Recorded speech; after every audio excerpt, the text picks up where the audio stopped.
Welcome to Chapter 11, Social Media Metrics. Chapter Learning Objectives. Once again, we have about 5. What is the relationship between measurements, metrics, and KPIs? What is the role of metrics in social media marketing programs? How should metrics vary according to the level of decision making in the organization? What are the steps in the data approach to measurement? What are the 3 types of metrics? How do we calculate social media ROI? And finally, how do we track social media results? Let's get started. But before we do, please note, this is a long presentation.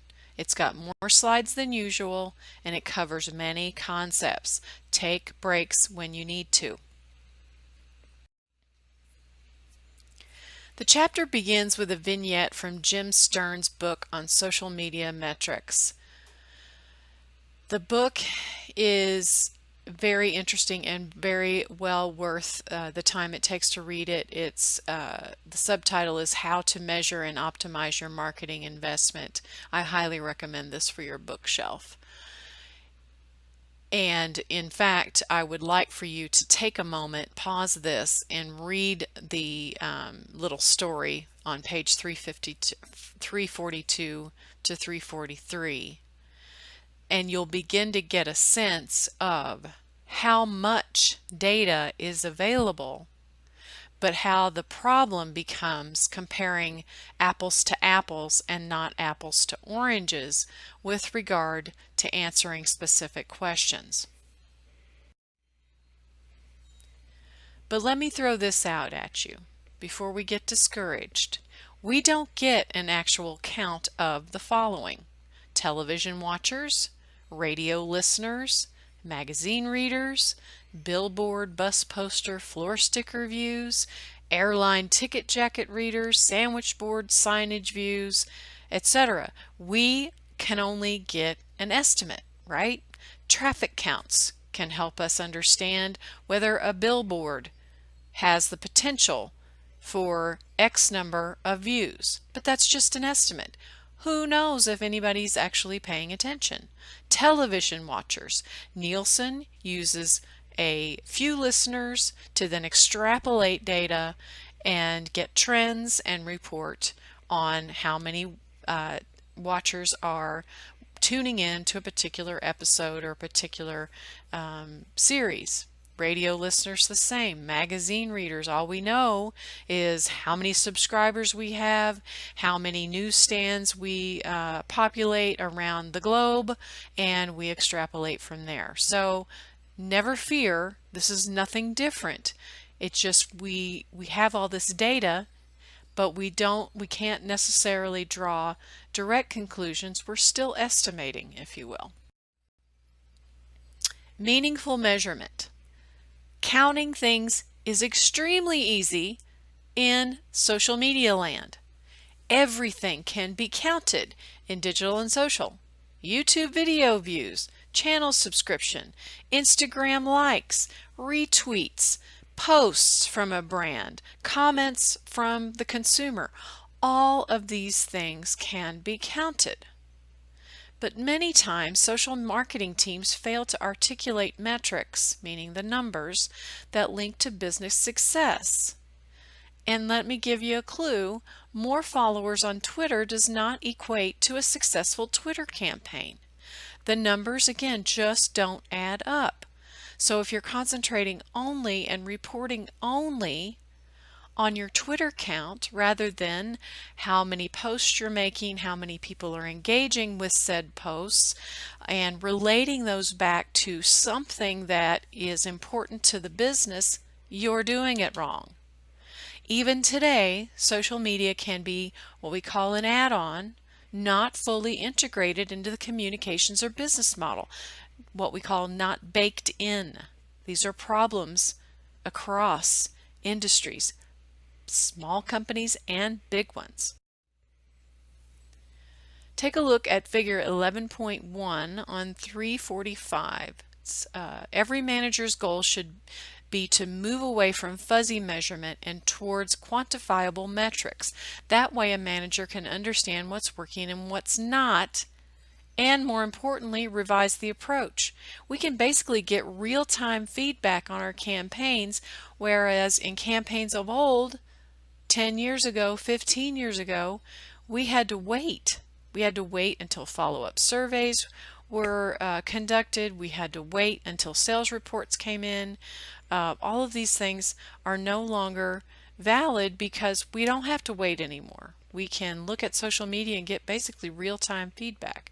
So we move from fuzzy to quantifiable on the left-hand side, and then we move from failing to succeeding on the other axes. We measure and adjust, we iterate for success, meaning we repeat what's successful, and we move away from dead end and naive kinds of things like the Twitter count, for example. The Twitter follower count does not necessarily mean that our users are engaged. Numbers versus metrics.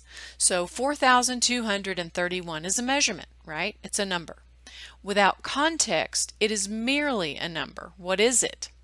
When compared with your personal best, company expectations, or your competitors' efforts, that number becomes a metric indicative of value, importance, or a change in result. Measurement, metrics, and objectives. What's the difference here? Measurements within a defined context become metrics. Measurements require context to provide useful feedback. Metrics, then, that are tied to objectives are key performance indicators, or key KPIs. Objectives must be well defined before we can identify key performance indicators. So is it the chicken or the egg? We've got measurements, we can measure everything, but we need context.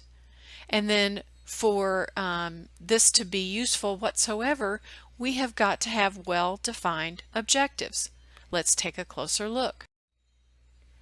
Typical metrics are reach, the number of people exposed to a message, frequency, the average number of times someone is exposed to it, site stickiness, the ability of a site to draw repeat visits and keep people on the site, click-throughs, the number of people exposed to an online ad or a link who actually click on it.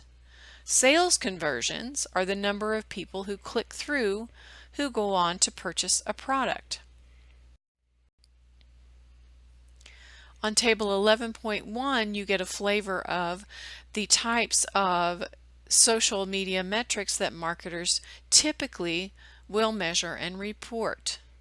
Views and impressions, site traffic, click-through rates, as we mentioned, number of fans, friends, and followers, which can become fuzzy, although, let's be honest, the more followers you have, the more potential for reach that you have. But that just having a lot of followers does not necessarily become a meaningful metric. KPIs, as we mentioned, are those metrics that are tied to organizational objectives. But there's a catch. In order for KPIs to be valuable, as I mentioned, we first must be sure the objectives they're supposed to measure are well defined. Here we look at figure 11.2 in the inbound marketing funnel that I mentioned a few chapters ago.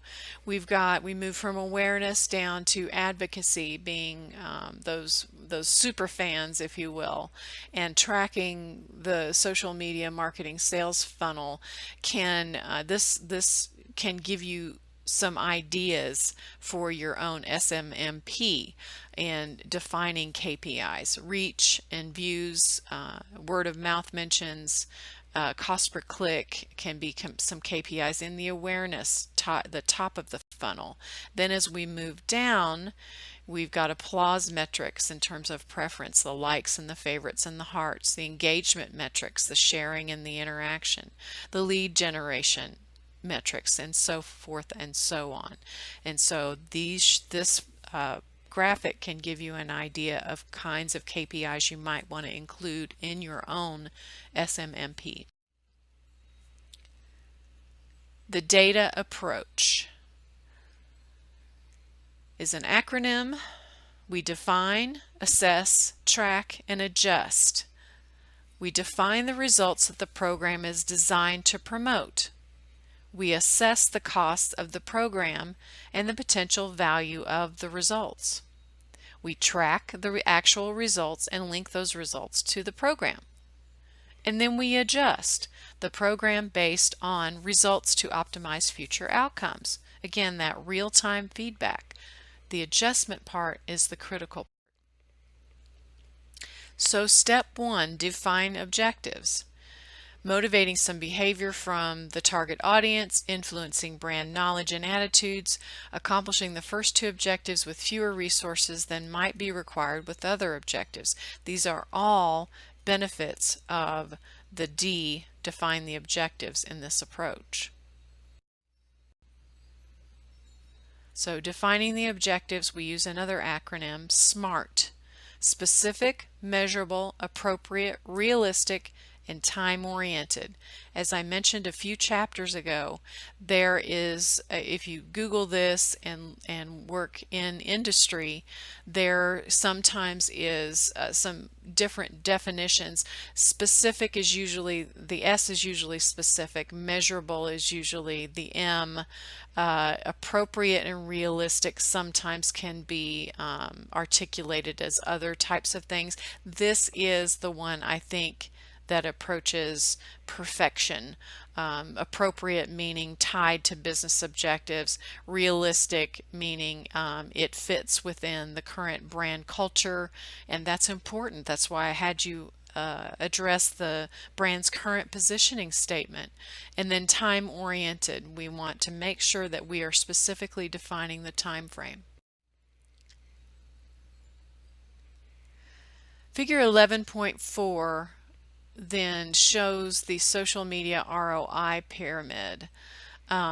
Your objectives may vary as you establish your own social media marketing plan, but these are some common ways to approach, and again, a good guide for your social media marketing plan.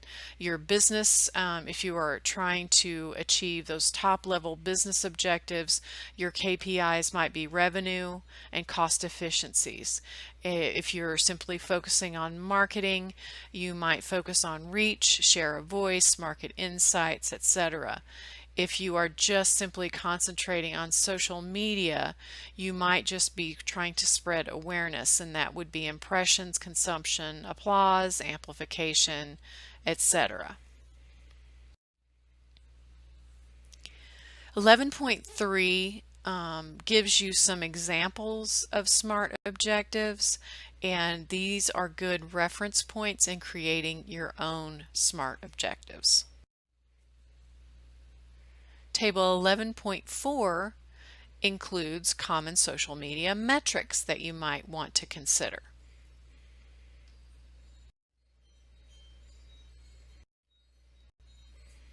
So let's take a break here.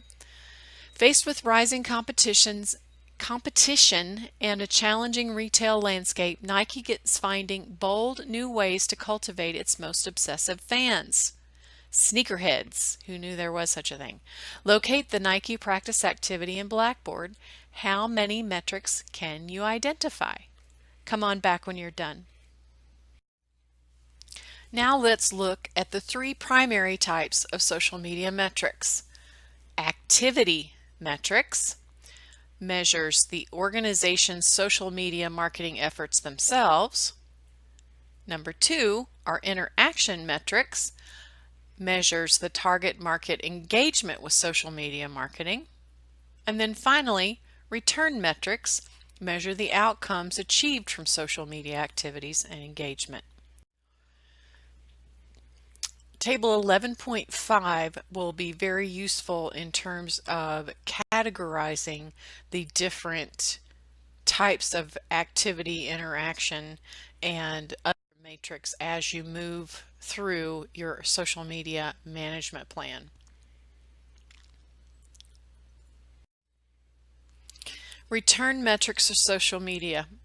I want you to make sure that you focus on the fact that we can estimate return metrics, which is has been difficult in the past, but more possible now with sophisticated means. We look at return on impressions model, we look at return on social media impact model, we look at return on target influence model, and then return on earned media model. So all of those models are developed in your textbook and worth studying.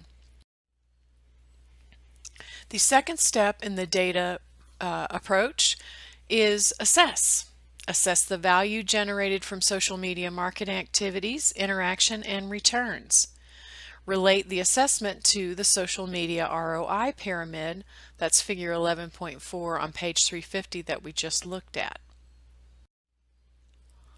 Alternative methods of assessment are A/B testing, tactical efficiencies, looking at opportunity costs, service quality, and message and crisis control. A/B testing on page 358 through 359, as we mentioned earlier, CTAs are very important, those calls to action, but we can A/B test on which are more productive, which gets the actual click-through. And there are methods that you can do that on Facebook as well as Twitter and Instagram, albeit they're paid. Step 3, track. Obviously, we have to track these metrics once we establish the need to track them. We identify tracking mechanisms. We establish baseline comparisons. We create activity timelines, develop transaction data. We measure the transaction precursors, and then we overlay the timelines and look for patterns. There are 4 primary data sources for tracking in the social media data ecosystem. 1, own site analytics. That would be Google Analytics, or if you are using a WordPress site, it has its own analytics. Social networking sites profile analytics. These would be Facebook Insights, for example. Number 3, social listening data analytics platforms like BrandWatch. And then niche analytics solutions and API tools like Keyhole. Why not get some hands-on experience with some of these tools? In my estimation, there's no substitute for actually taking something for a test drive in social media. So why don't you locate sources, the sources for tracking in social media data ecosystem in Blackboard, explore the links, and take Keyhole and Tracker for a spin. Come on back when you're done. There are 3 primary tracking approaches. Forward tracking, that would be developed prior to launching the activity or campaign. That's what you're going to be doing in your SMMP. Coincident tracking begins during the activity or campaign. So if you were lucky enough to get hired by CVS, you might see something that you might want to go ahead and track while the campaign is being conducted. And then reverse tracking is conducted after an activity or campaign is concluded. There's nothing wrong with the reverse tracking, and sometimes that's all you have, or you might just determine that we need to go back and look at this data. Fortunately, the way social media works is that normally you can do reverse tracking if necessary. Then the most important step, well, all of these steps are important, but the adjustment, that's really where you add value here. Otherwise, it's just traditional marketing. You are going to revise, realign, and base future decisions on the analyses. Remember when we started this journey, the key was you should be making data-driven decisions. Here's where the rubber meets the road, folks. Figure 11.8 kind of displays the model before social media, since social media. You can then justify your activities before the campaign and after the campaign. So again, you see this time frame, and that we're talking year over year growth in revenue here. And so if you can show those things that are happening, maybe you can't correlate them one to one with your social media metrics, but if the trends are up and the big difference is your social media campaign, then it's really hard to argue with. Another pause. I'd like for you to read the critical reflection on page 362 and locate the lecture material, Why Marketers Struggle to Track Dark Social, in Blackboard. When people share using text apps rather than directly from social media channels, for example, tracking isn't possible.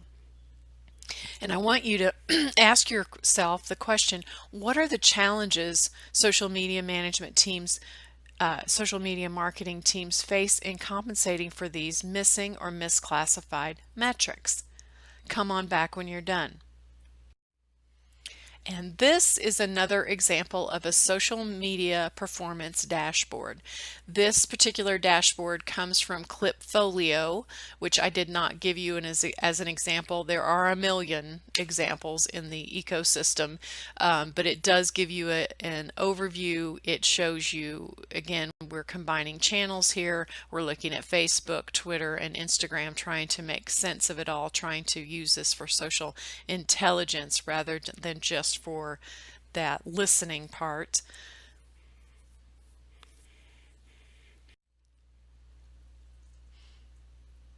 And that, ladies and gentlemen, concludes chapter 11, the last chapter of the textbook. Congratulations, you have learned a lot this semester.